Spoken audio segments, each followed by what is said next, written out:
This is basically a game about living 2 lives at once. During the day, you manage a shop where you sell stuff, and at night you go dungeon crawling to get that stuff. So you actually have to figure out what it's worth and then convince customers to buy it, at the right price. It's part action RPG, part shopkeeping simulator, and that combination is what makes it stand out from other dungeon crawlers. The setup is that you and a bunch of other people are stuck in this village with basically nothing. Your job is to get the town back on its feet by making money. The more cash you earn, the more the village grows, which unlocks new gear and upgrades for you. There's this thing called the Endless Vault that's the main goal. It's essentially a series of challenges that require you to keep earning more and more money to progress. As you go into the dungeons, you're not exactly just fighting enemies and grabbing whatever fits your backpack, because each dungeon has its own rules that mess with your loot. In the early access version there are 3 main areas. For example, Kalena has this burn effect that can destroy your items. Each dimension feels different because of these mechanics, and you have to adapt your strategy.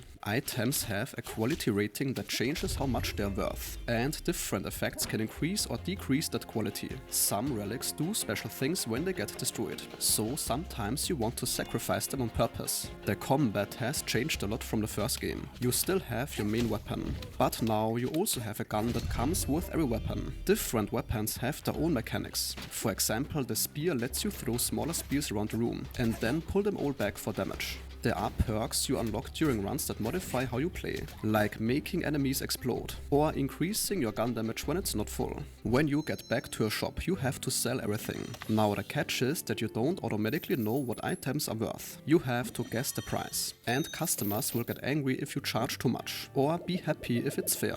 Once you have sold an item a few times, you learn the actual price. But even then it's not fixed. There are daily bonuses where certain dimension items sell for more, and you can use furniture strategically to increase prices, like showcases that increase the value of items, or pieces that make certain types of relics sell for more. But you can also unlock decorations that are purely for looks. The village has NPCs who give you quests, and these are more involved than the first game. Instead of just kill this boss and bring me the material, the quests have stories behind them. You can also find weapon recipes hidden in the dungeons as secrets, which is one of the ways you unlock new gear without just buying it. The materials you collect from enemies and bosses are used to craft armor and weapons at the blacksmith. The dungeons scale up in difficulty the deeper you go, and the enemies get tougher. If you die, you lose half the quality from all the items in your backpack.